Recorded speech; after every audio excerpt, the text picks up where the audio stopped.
Hello, याच्या आधीच्या लेक्चरला आपण एअर कॉलम्सचे दोन प्रॉब्लेम सोडवले. Vibrating air columns, pipe closed at one end आणि pipe closed at pipe open at both the ends. बरोबर. मग आता तेच आपण बघू. त्याच्यापूर्वी क्लोज पाईपसाठी काय होतं, फंडामेंटल फ्रिक्वेन्सी, आणि ओपन पाईपसाठी V/2L. त्यातला कॅपिटल L हा length of the pipe plus end correction, हे आपण पाहिलं होतं. मग क्लोज पाईपसाठी ते L+E असेल आणि ओपन पाईपसाठी स्मॉल l+2e असेल. आणि जिथं ते दिलेलं नसेल तिथं निग्लेक्शन.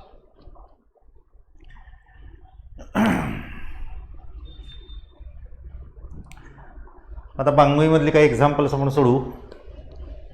पेज नंबर आणि एक्झाम्पल नंबर लिहितो.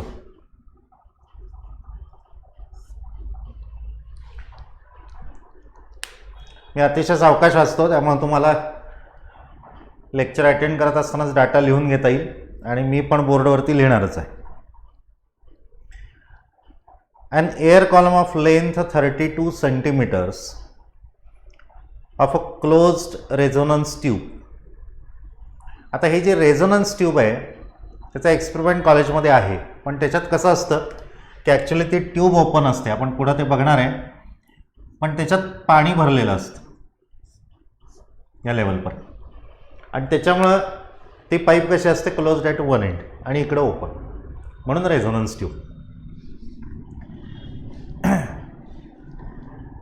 Is in unison with a tuning fork. म्हणजे त्या ट्युनिंग फोर्कची आणि या फ्रिक्वेन्सी ऑफ एअर कॉलम हे दोन्ही सारखेत. If the length is change to 33 centimetres, 8 beats per second are heard. Find the frequency of the tuning fork and velocity of sound in air. आता परत एकदा मी वाचतो प्रॉब्लेम बघा. An air column of length 32 centimeters of a closed resonance tube is in unison with a tuning fork. आता याच्यात सगळ्यात पहिलं काय लिहायचं, the fundamental frequency of vibration of air column in a pipe किंवा रेझोनन्स ट्यूब असं लिहिलं तरी चालेल. ही एअर कॉलमची फ्रिक्वेन्सी हे लक्षात ठेवायचं. आता इथं एन म्हणजे नुसतं क्लोज ट्यूबच असल्यामुळे NONC घ्यायची काही गरज नाही. जिथं ओपन आणि क्लोज असं एकाच प्रॉब्लेममध्ये येईल तिथं आपल्याला कळण्यासाठी आपण घ्यायचं. The air column vibrates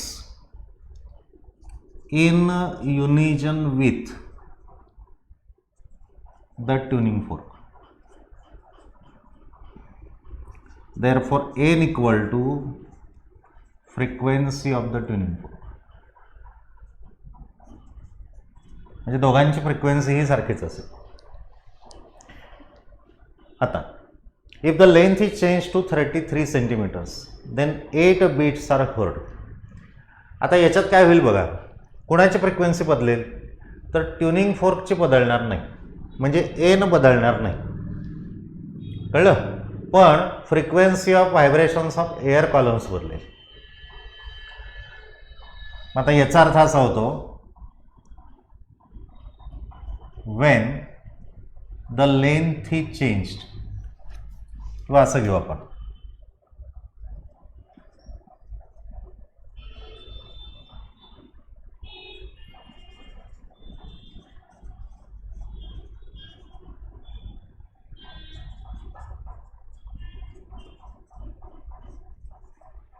when the length of air column is changed. त्या केसमध्ये N1 किती येईल एवढं आपल्याला बघायचं आहे. मग आता याच्यात साधी गोष्ट आहे,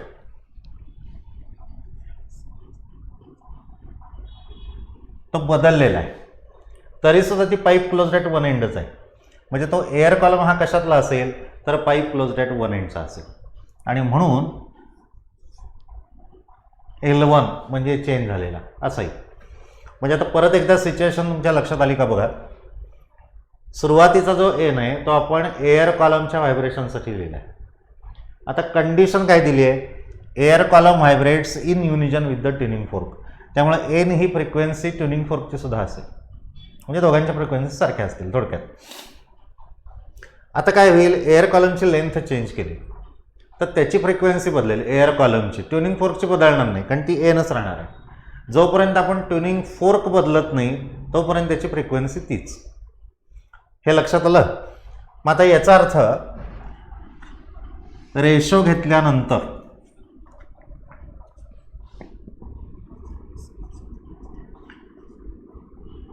V/4L आणि V/4L1. So N/N1 equal to L1/L. Inverse relation आहे. आता बघा, गिवन नेट एल किती होता, तर सुरुवातीला तो 32 सेंटीमीटर्स होता. हाताला सवय लावून ठेवायची, मीटरमध्ये कन्व्हर्जन हे करायचंच SI युनिट्समध्ये. L1 किती दिलाय, 33 सेंटीमीटर्स दिलाय. सुरुवातीला फक्त एवढंच घेऊ आपण. देअरफॉर N/N1 इक्वल टू 33/32, म्हणजेच N इक्वल टू 33/32 N1. बरोबर. आता महत्त्वाचं आहे, नीट लक्ष द्या. आता मी जे सांगतो त्याच्याकडे, नंबर ऑफ बीट्स याचा अर्थ डिफरन्स इन फ्रिक्वेन्सीज, एवढं लक्षात ठेवा सध्या. आता जर डिफरन्स इन फ्रिक्वेन्सीज असेल तर N आणि N1 याच्यापैकी कोण मोठा कोण लहान ते कळल्याशिवाय आपल्याला 8 घेता येणार नाही. आणि रँडमली तर घेऊ शकत नाही आपण N-N1 इक्वल टू 8 किंवा N1 - N इक्वल टू 8 असं नाही घेता येत. म्हणून इथं नेहमी काय करायचं, N आणि N1 याच्यातला लहान मोठेपणा ठरवायचा. मग आता एक साधी गोष्ट आहे बघा, 33/32 ही संख्या 1 पेक्षा जास्त आहे म्हणजे मोठी आहे का लहान आहे, तर याचा न्यूमरेटर मोठा आहे 33 आणि डिनॉमिनेटर लहान आहे म्हणजे ती 1 पॉईंट समथिंग असणार, म्हणजे 1 पेक्षा मोठी असणार. बरोबर. आता 1 पेक्षा मोठ्या संख्येने कुठल्या संख्येला जर गुणाकार केला, मल्टिप्लाय केलं, तर त्याची किंमत वाढेल का, तर बघा एक्झाम्पल घेऊन 2 × 1.3 याचं उत्तर 2 पेक्षा मोठं येणार. कळतंय, 2 × 1.3. आणि हेच जर आपण 1 पेक्षा लहान संख्या घेतली तर 2 × 0.3, तर त्याची किंमत कमी होईल मल्टिप्लिकेशनची. मग आता याचा अर्थ बघा, ही संख्या 1 पेक्षा मोठी आहे, 1 पेक्षा मोठ्या संख्येने आपण N1 ला मल्टिप्लाय केलं, याचा अर्थ N1 जी व्हॅल्यू ती वाढेल आणि वाढल्यानंतर N इतकी होईल. याचा अर्थ आधी कोण मोठा असला पाहिजे, N मोठा असला पाहिजे. आता लक्षात येतं का बघा. आणि म्हणून नंबर ऑफ बीट्स वगैरे असे शब्द आले की पहिल्यांदा फ्रिक्वेन्सीमधला डिफरन्स, सॉरी कोण लहान कोण मोठं ते पहिल्यांदा ठरवायचं आणि मगच पुढचं गणित सोडवायचं. मग आता इथे given that number of beats equal to 8. आता मोठा आणि लहान आपल्याला माहिती आहे, म्हणजेच N इक्वल टू N1 + 8. बरोबर आहे. N1 + 8 is equal to 33 N1/32, म्हणजेच $33 N1/32 - N1 इक्वल टू 8. आता किती राहिले, 1/32 N1. Therefore N1 equal to 32 × 8. N1 equal to किती आलं, 256. आता इथं आपल्याला इंडिव्हिज्युअल फ्रिक्वेन्सीज विचारल्यात का, तर आपल्याला फ्रिक्वेन्सी ऑफ ट्युनिंग फोर्क विचारली आहे. मग त्याचं उत्तर आपण पहिल्यांदा काढू.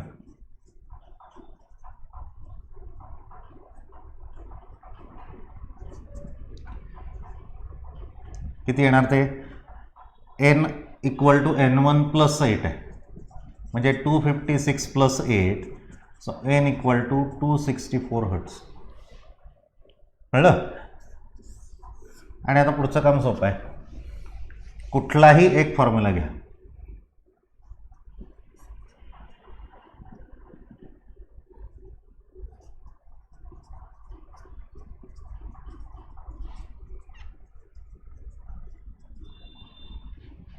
इनिशियल 32 आणि उत्तर काढ. आता लक्षात आलं का बघा, वेलॉसिटीला कुठलाही फॉर्म्युला चालेल. आणि समजा आपण n1चं रिलेशन काढलं असतं, n1 इक्वल टू 32/33 n1, तरी चाललं असतं. डायरेक्ट आपल्याला n मिळाला असता आणि त्याच्यावरून वेलॉसिटी, कारण n1 याच्यात विचारलेला नाही.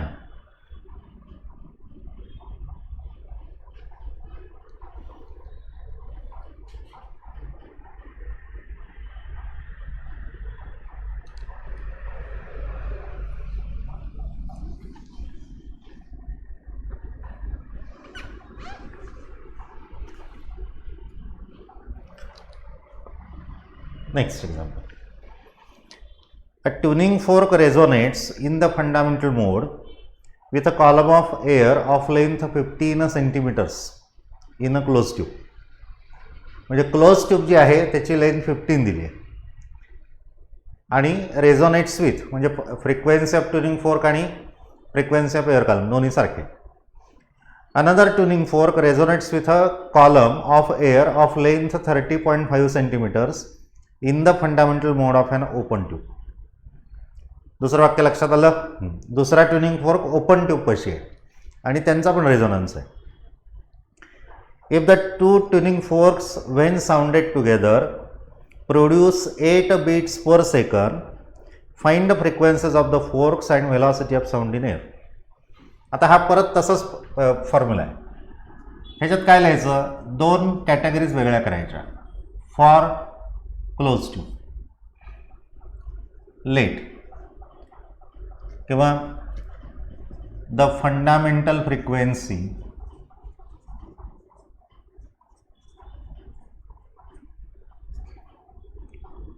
ऑफ व्हायब्रेशन्स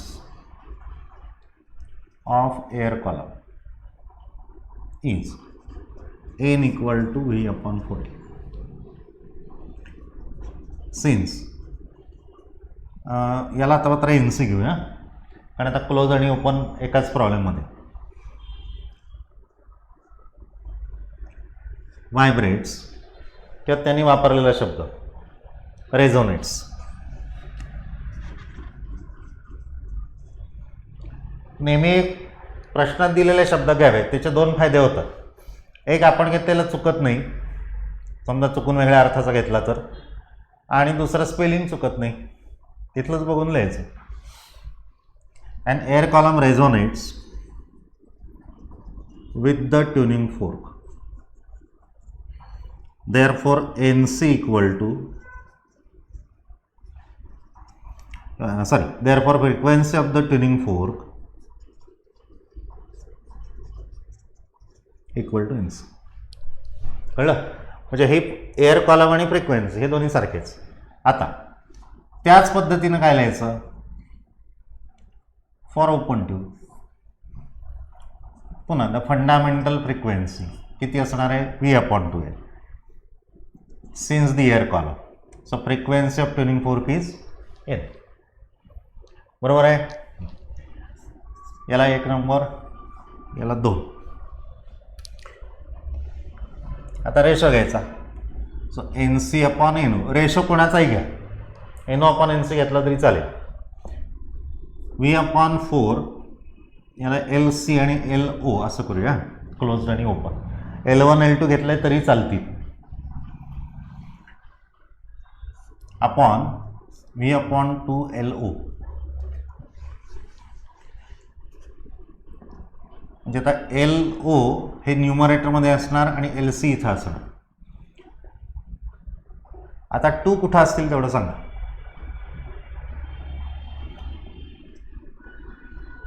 बरोबर आहे. Given that length of open tube ही किती आहे 30.5 आणि क्लोज ट्यूबचं 15 आहे.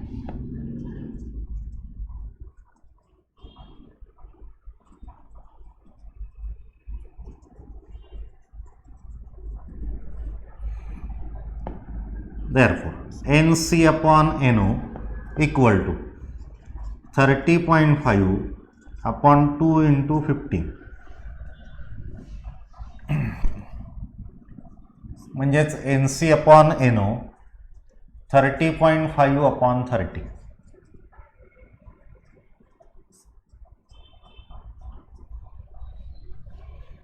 आता परत एकदा तेच आर्ग्युमेंट 30.5 मोठा आहे 30 लहान आहे म्हणजे ही संख्या एकपेक्षा मोठी. एकपेक्षा मोठ्या संख्येने NO ला मल्टिप्लाय केलं तर NO ची किंमत वाढेल. वाढल्यानंतर NC इतकी होणार आहे. येत्या लक्षात. याचा अर्थ NO लहान असला पाहिजे आधी म्हणजेच NC ग्रेटर दॅन N. आता नंबर ऑफ बिट्स किती आहेत 8.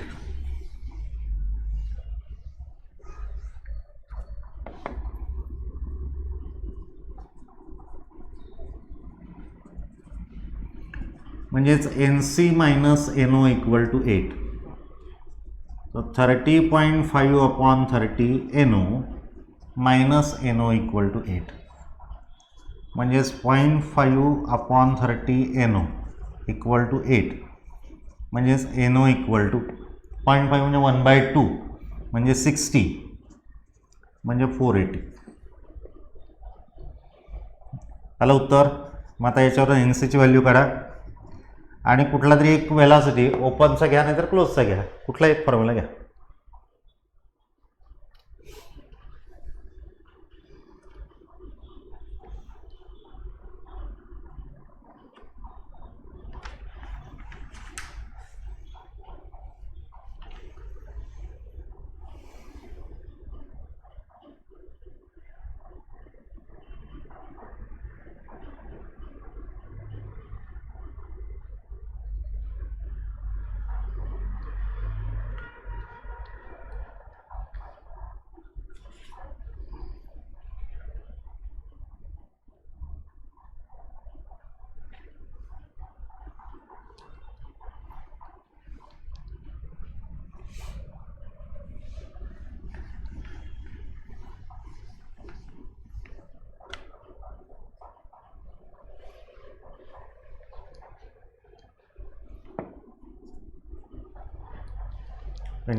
The frequencies of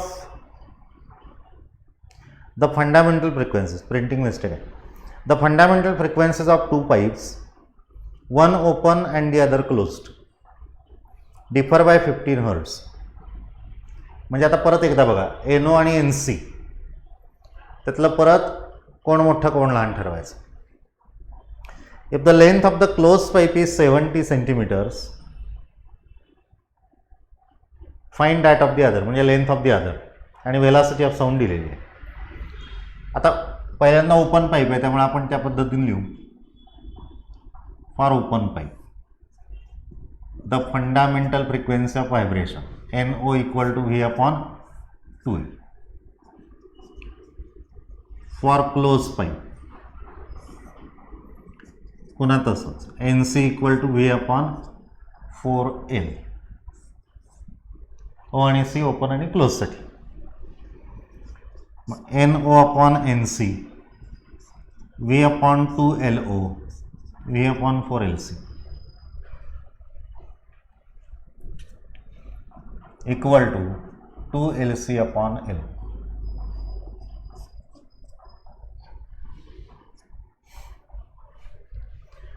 बरोबर. आता काय दिले त्याच्यामध्ये फ्रिक्वेन्सीज डिफर बाय 15 Hz पण त्याच्यापूर्वी length of the close pipe is 70 असं दिलेलं आहे.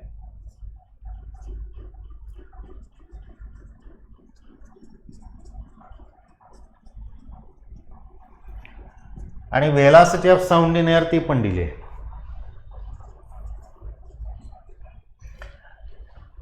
मग आता याच्यावर आपल्याला काय काढता येईल, तर लेंथ आपलं क्लोज पाईप आहे, म्हणजे from two N C equal to V म्हणजे 350 470 इंटू 10⁻².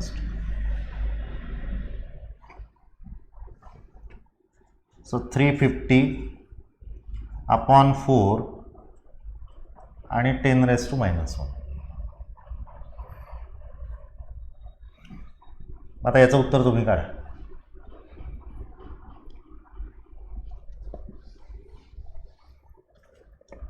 किती असणार आहे, 35 10⁻².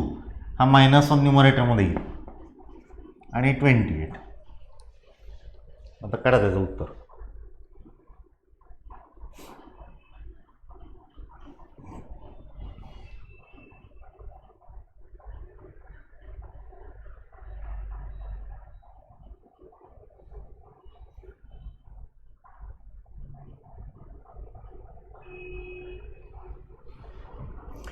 म्हणजे आता याच्यावर आपल्याला एन सीची व्हॅल्यू मिळाली, एल सी माहिती आहे.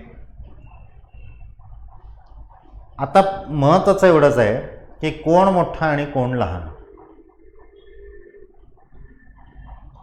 हे कसं ठरवणार सांगा. आपल्याला एल ओ माहीत नाही, एल ओ किती आलाय ते माहीत नाही, एन सी पण माहीत नाही. त्यामुळे एन ओ आणि एन सी म्हणजे कोण मोठा कोण लहान सांगता येत नाही. त्याच पद्धतीनं वेलॉसिटी जरी माहिती असली तरी एन ओ साठी फॉर्म्युला वापरून उपयोग नाही. मग आता ठरवणार कसं कुठली फ्रिक्वेन्सी मोठी. प्रॉब्लेम इंटरेस्टिंग आहे. बांगुई ज्यांना ज्यांना मिळेल म्हणजे सगळ्यांनी सोडवावा अशी माझी अपेक्षा आहे.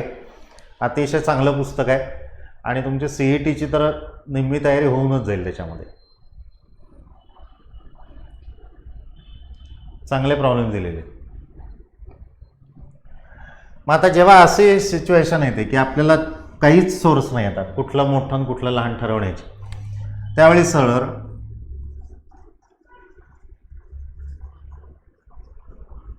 वी कन्सिडर 2 केसेस हे लिहायचं. पहिली केस काय असेल, N C greater than N O. So N C minus N O equal to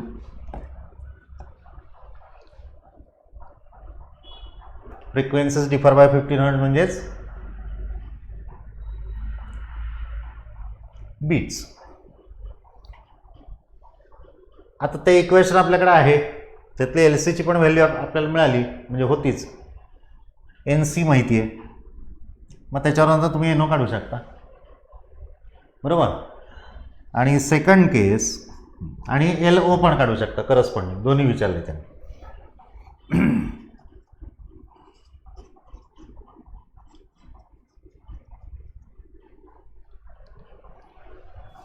कळलं. त्यामुळे सेकंड केसमध्ये परत N O minus N C equal to 15 घ्यायचं. एकदा एन सी मोठा गृहीत धरायचा, एकदा एन ओ मोठा गृहीत धरायचा. का असं करायचं, तर आपल्याकडे लहान मोठेपणा ठरवायला काही सोर्स नाही.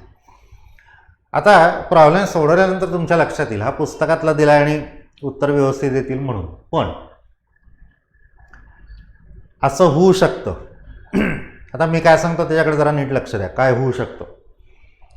समजा मी ही केस गृहीत धरली, मला एनओचं उत्तर तर मिळणारच आहे, त्याच्यानंतर एल ओ पण मिळेल बरोबर आहे. आता असं गृहीत धरल्यानंतर काही वेळेला निगेटिव्ह आन्सर पण याची शक्यता आहे, विच इज इम्पॉसिबल. त्यामुळे ते सोडून द्यायचं. कळलं. पण आता या केसमध्ये दोन्ही पॉझिटिव्ह येतात, त्यामुळे तसा महत्त्वाचा प्रश्न नाही. हे लक्षात आलं का बघा. मग हे दोन सोडवा तुम्ही, पुढचं सोपं आहे.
प्रॉब्लेम बघा. The fundamental frequency of an open pipe of length 0.5 metres is 335 hertz. हे नेहमीचं वाक्य.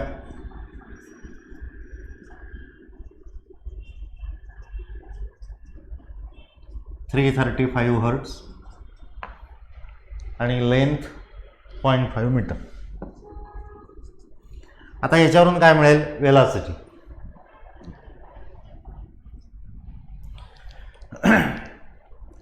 What is the radius of the pipe? आता याचा अर्थ काय होतो?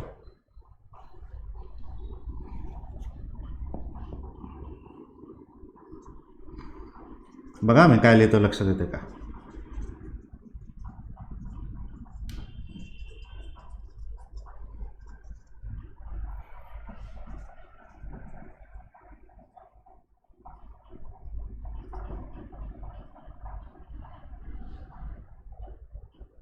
End correction equal to E equal to 0.3 D, where D equal to 2R. म्हणजे diameter. म्हणजे आता हा फॉर्म्युला कसा आला? V/2LO+2. आता लक्षात आलं का बघा? आता याच्यावरून रेडियस जर विचारली असेल तर आता आपल्याला NO माहिती आहे. वेलॉसिटी दिलेली आहे का? दिलेली आहे. 340 वेलॉसिटी दिलेली आहे. LO पण दिलेली आहे. मग आता याच्यावरून कॅल्क्युलेशन्स करून तुम्ही ईची व्हॅल्यू काढा. ईची व्हॅल्यू ही नेहमी किती असते? 0.3 D असते. त्याच्यावरून D काढा आणि D वरून रेडियस काढा.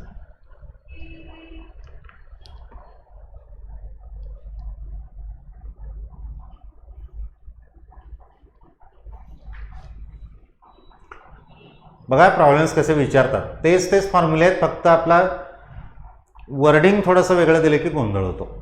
तेवढा करून घ्यायचा नाही.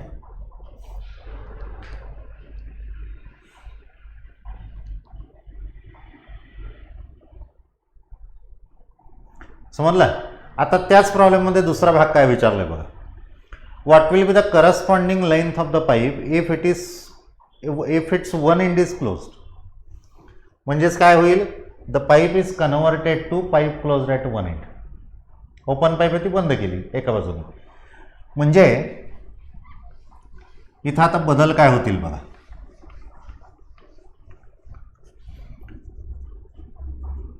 when the pipe is closed at one end, NC equal to V/4 LC, म्हणजेच V/4 L plus E.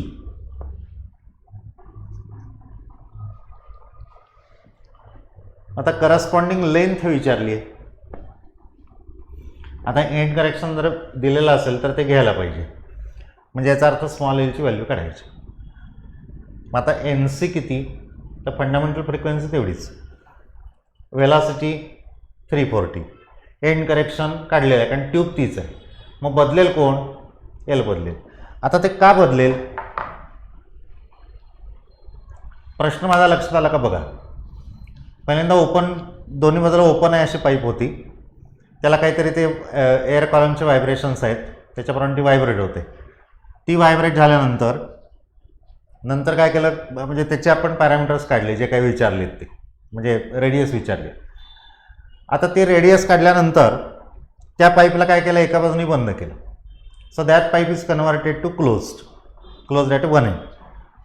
आता प्रश्न काय विचारला आहे? फ्रिक्वेन्सी तीच, बरोबर.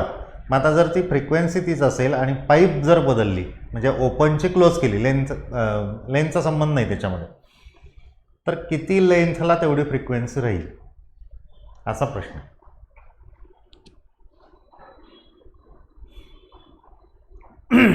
आता कळलं का बघा. फ्रिक्वेन्सी तेवढीच, एंड करेक्शन तेच, करस्पॉन्डिंग लेंथ. जमेल?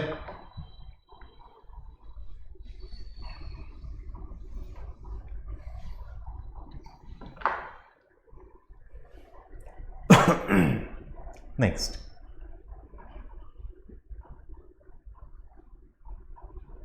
हा एक चांगला प्रश्न आहे. एकाच वाक्याचा पण प्रश्न कसा आहे बघा. Page number 10336. बघा प्रश्न. Which harmonic is excited by a frequency of 2.2 kilohertz. Excited याचा अर्थ कुठला असेल. Present by a frequency of 2.2 kilohertz in an open pipe 30 centimetres long आणि व्हेलॉसिटी दिलेली आहे. आता आपला पहिला formula fundamental frequency of vibration of air column in an open pipe, हा पहिला फॉर्म्युला. तर आता दिलंय काय, वेलॉसिटी दिली आहे 340 मीटर्स पर सेकंड आणि पाईपची लेंथ दिली आहे. आता एंड करेक्शनचा संबंध आहे कारण त्यांनी दिलेलं नाही. 30 सेंटीमीटर्स.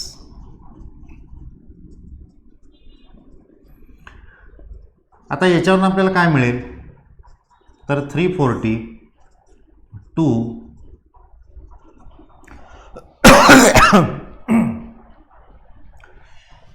म्हणजेच 340 2 आणि 3 × 10⁻⁻1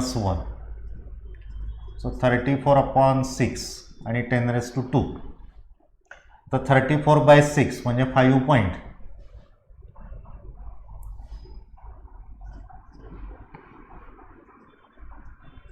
म्हणजे 566 हर्ट्ज एवढी फंडामेंटल फ्रिक्वेन्सी मिळाली. कळलं.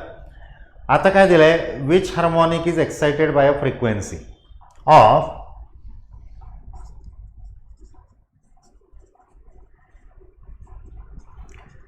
2.2 किलोहर्ट्ज एवढी फ्रिक्वेन्सी होती. म्हणजे किती होती 2.2 × 1000 हर्ट्ज म्हणजे किती आहे,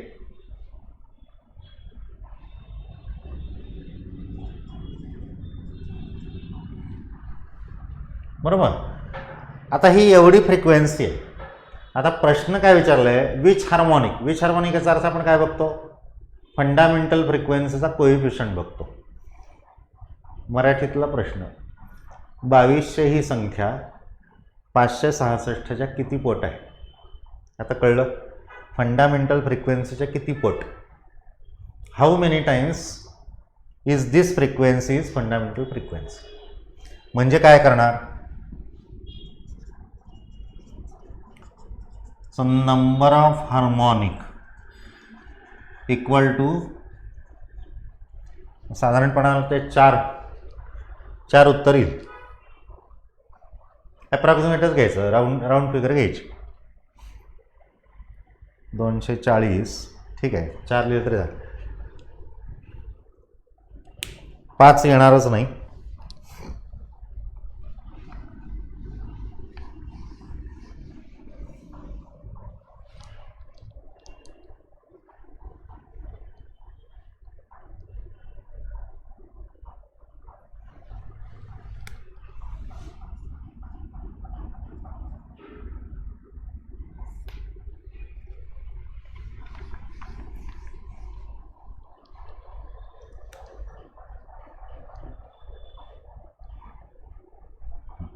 आता what are the frequencies of 2 open pipes of which lines are in the ratio 4:5 and produce 10 beats per second when vibrating in the fundamental mode. Sorry, परत एकदा वाचतो problem. What are the frequencies of 2 open pipes of which lines are in the ratio 4:5 and which produce 10 beats per second. त्या दोन frequency मधला फरक in the fundamental mode.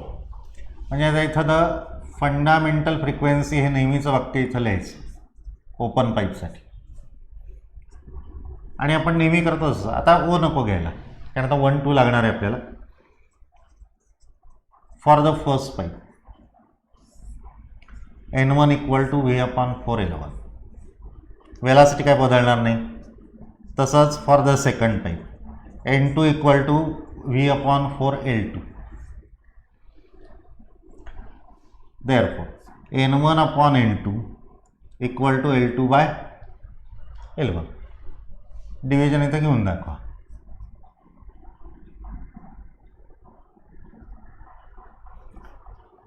Board एक्झाममध्ये सगळं लिहिलेलं बरं असतं.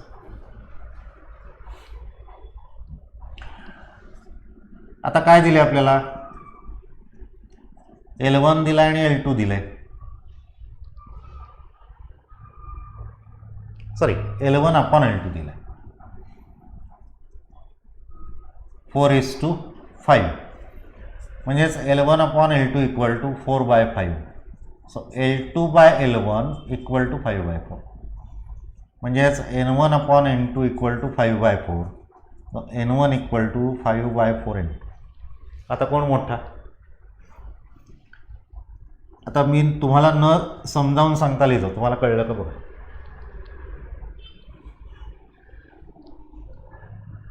आता एकदा N1 N2 रिलेशन मिळालं की आपला प्रॉब्लेम संपला. Given that number of bits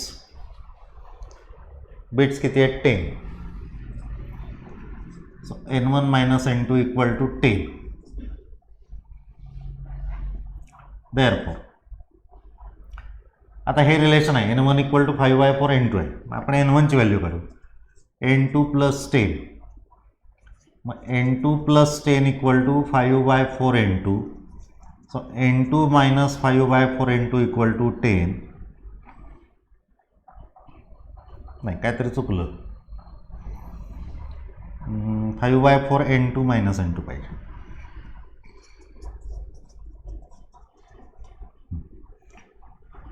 so 1/4 N2 म्हणजे N2 इक्वल टू 40. त्याच्यावरून N1.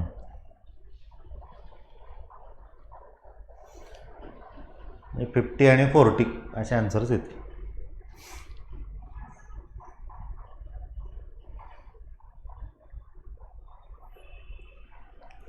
प्रॉब्लेम सोपे आहेत अतिशय.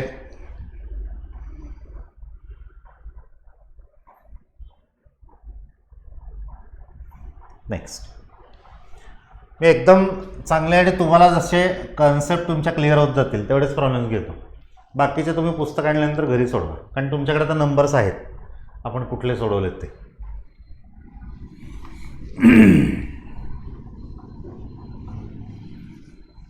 आणि त्यात मी एक गंमत केली. सॉल्ट एक्झाम्पल सगळी मी सोडवून घेतली. त्याचे 2 फायदे होतात. एक, मला समोर सोल्युशन असतं त्यामुळे डोक्याला त्रास होत नाही. आणि दुसरं, तुम्हाला आयतं मिळत नाही काही. म्हणजे तुम्हाला सॉल्ट सोडा सांगितलं तुम्ही उतरवून काढणार, ती सोय नाही. असे 2 फायदे होतात. आता बघा 38. The second overtone of a close pipe. हे CETतले प्रश्न असे असतात, objective questions. The second overtone of a closed pipe is in unison with fourth overtone of an open pipe.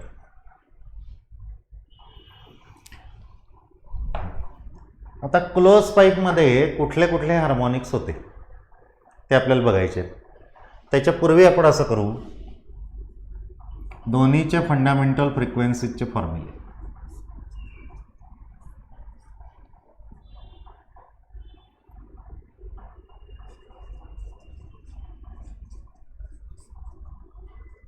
हे पहिल्यांदा लिहून. आता याच्या आधीच्या लेक्चरला शिकवलेलं मी विसरलोय, त्यामुळे तुम्ही आता मी बरोबर लिहितोय का तेवढं फक्त सांगा.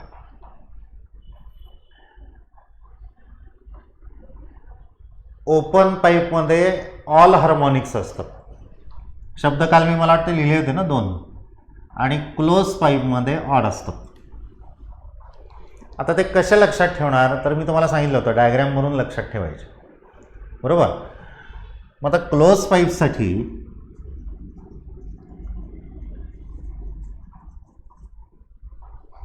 किंवा असं करू,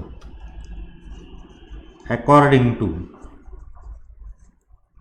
द गिव्हन कंडिशन. काय दिलंय? The the second overtone of a close pipe.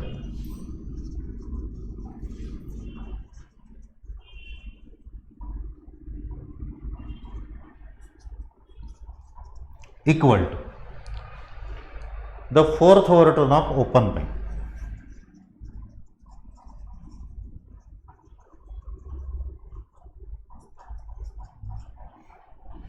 बरोबर आहे. ही झाली कंडिशन. आता क्लोज पाईपमध्ये काय असतं, ऑड हार्मोनिक्स आहेत. ऑड याचा अर्थ पहिला जर आपण एन घेतला तर 3n 5n 7n 9n and so on. आता second overtone of close pipe. So this is first overtone, this is second, म्हणजेच 5nc इज इक्वल टू. हे कळलं का बघा पहिल्यांदा. आता ओपन पाईपसाठी काय होईल, सगळेच जण असतात, त्याचा फोर्थ ओव्हरटोन घ्यायचा. फर्स्ट, सेकंड, थर्ड आणि फोर्थ, म्हणजे 5 कॅन्सलच झाले. मग थोडक्यात फंडामेंटल फ्रिक्वेन्सीज आर इक्वेटेड असं दिलेलं आहे.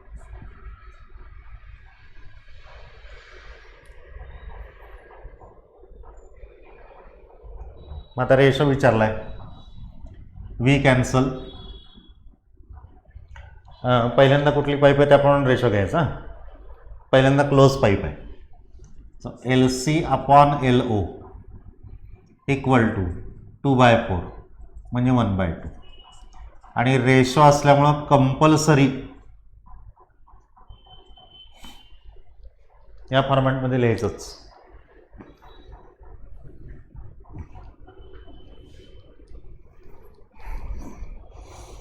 आलं का लक्षात बघा. हे प्रॉब्लेम्स जे तयार करतात ना, ते कन्सेप्ट आपल्याला समजले की नाही याच्याप्रमाणे असतं.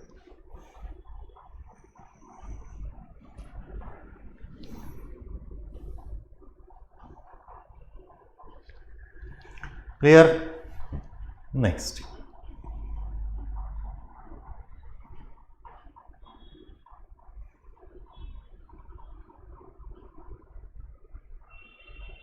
39.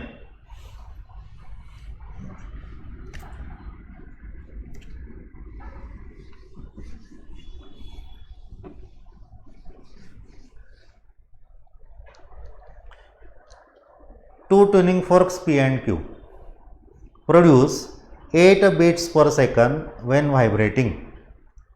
म्हणजे त्यांच्या ज्या फ्रिक्वेन्सीज आहेत त्याच्यामध्ये 8 बीट्स आहेत, म्हणजे फरक 8 बीट्स आहे. याचा अर्थ कुणाची फ्रिक्वेन्सी मोठी आणि कुणाची लहान हे ठरवायचं. Fork P is in resonance with a close tube 16 centimeters long and fork Q is in resonance with an open tube 32.5 centimeters long in the fundamental mode. Find the frequencies of the forks.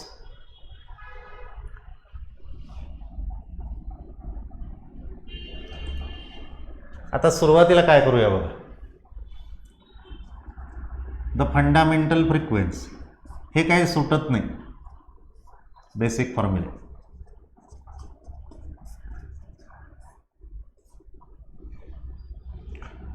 आता बघा, the forks P and Q, the forks P and Q are in resonance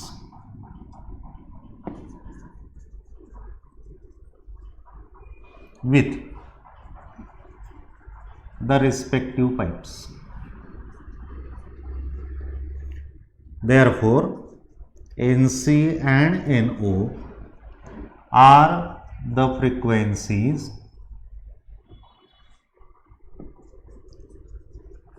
of the forks P and Q.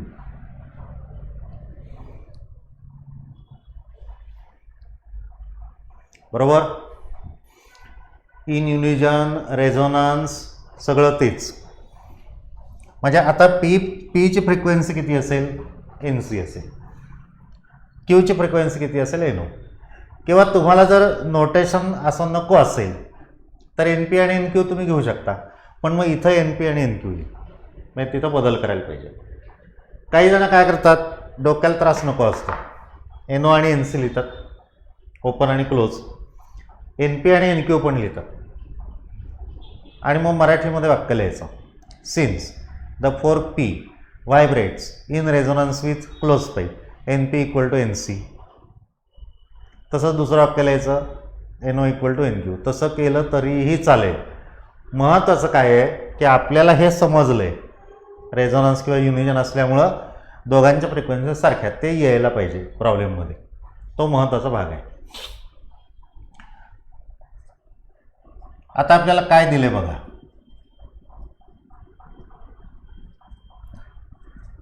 LC आणि LO असे दोन दिलेले आहेत.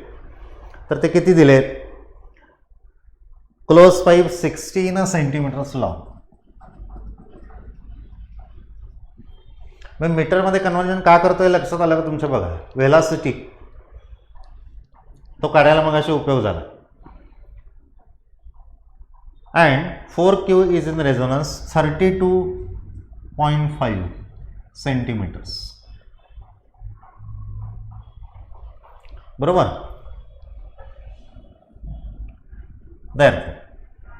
Sorry, NC upon NO, V upon 4LC, V upon 2LO, म्हणजेच LO upon 2LC is equal to LO म्हणजे 32.5 upon 2 into 16 म्हणजे 32.5 upon 32. पुन्हा आपण तिथंच आलो.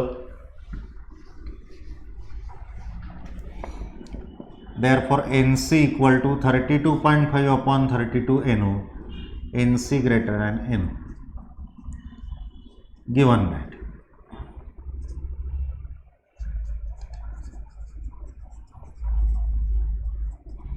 number of bits, आता हे दिलेत किती, 8, NC minus NO equal to 8.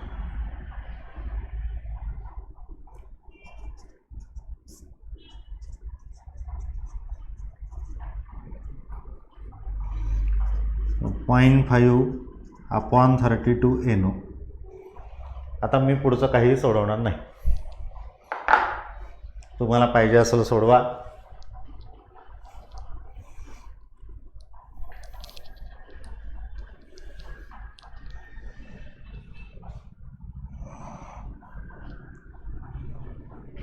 चालतं ना असं म्हणलं तर, पाहिजे असलं सोडवा, नाही तर आता घरी जावा म्हणता येत नाही कारण तुम्ही घरीच आहात.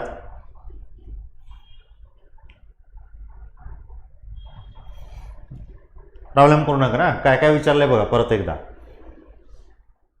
Find the frequencies of the forks, म्हणजे आता याच्यावरून NOचं उत्तर मिळालं आणि मग NCचं मिळेल.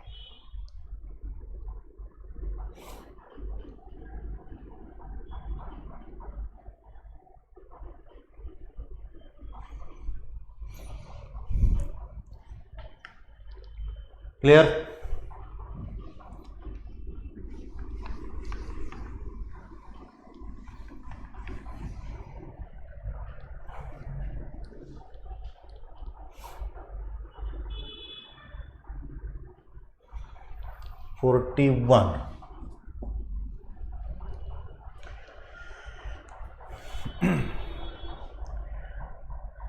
The frequency of note emitted by 17 centimeters 17 of an air column in a closed resonance tube is 480 Hz at a certain temperature. म्हणजे 17 सेंटीमीटर्स लेंथ असताना frequency 480. Find the length of the air column in a similar open pipe which produces a note of 512 Hz at the same temperature. म्हणजे close pipe, open pipe. परत एकदा दोन्हीचे फॉर्म्युले लिहून ठेवायचे.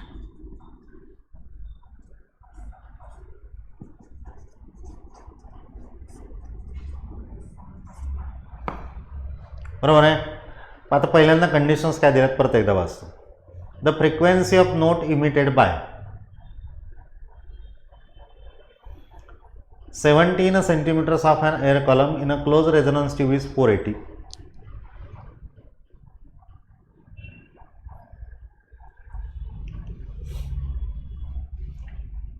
आता ही frequency फंडामेंटलच असेल कशावर?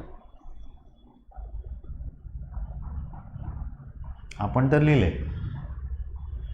पण ती फंडामेंटल कशावरून असेल?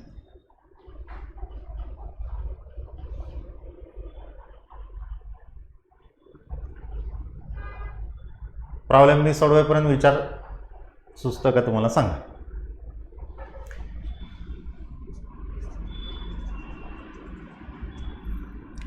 Given that for the close किंवा नोटेशन आपण लिहिलेलीच आहे, परत काही गरज नाही. LC इक्वल टू 17 सेंटीमीटर्स आणि NC 480 hertz. Find the length of the air column in a similar open pipe which produces a note of 512.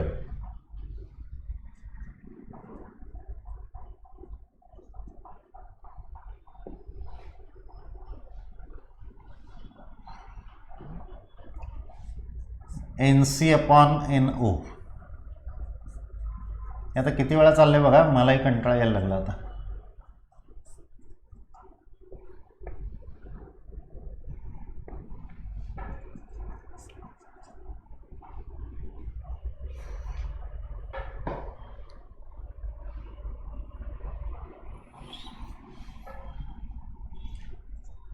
म्हणजे 480 512 LO काढायचं आहे.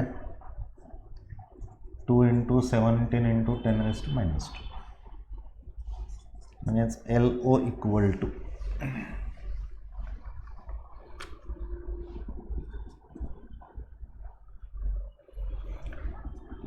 480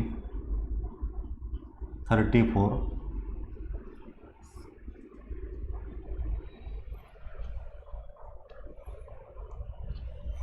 बघा किती.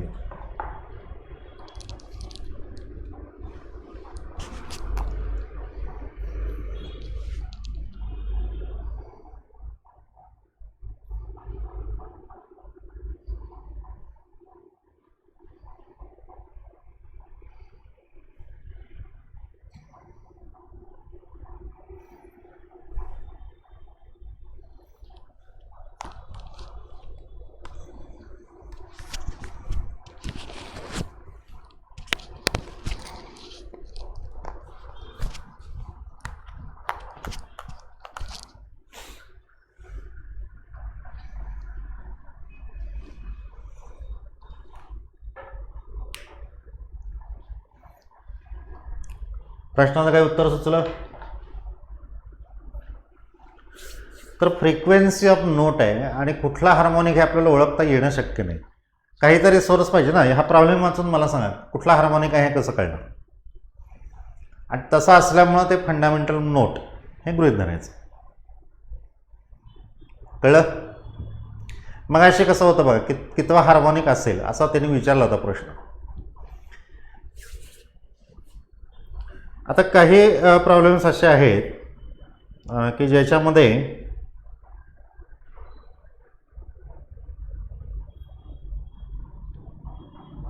हं 45 प्रॉब्लेम बघा. मी नुसतं वाचतो, अगदी तुम्हाला सोपं आहे समजायला. 45 2 consecutive harmonics of the air column in a pipe closed at one end are at frequencies 150 Hz and 250 Hz. Calculate the fundamental frequency.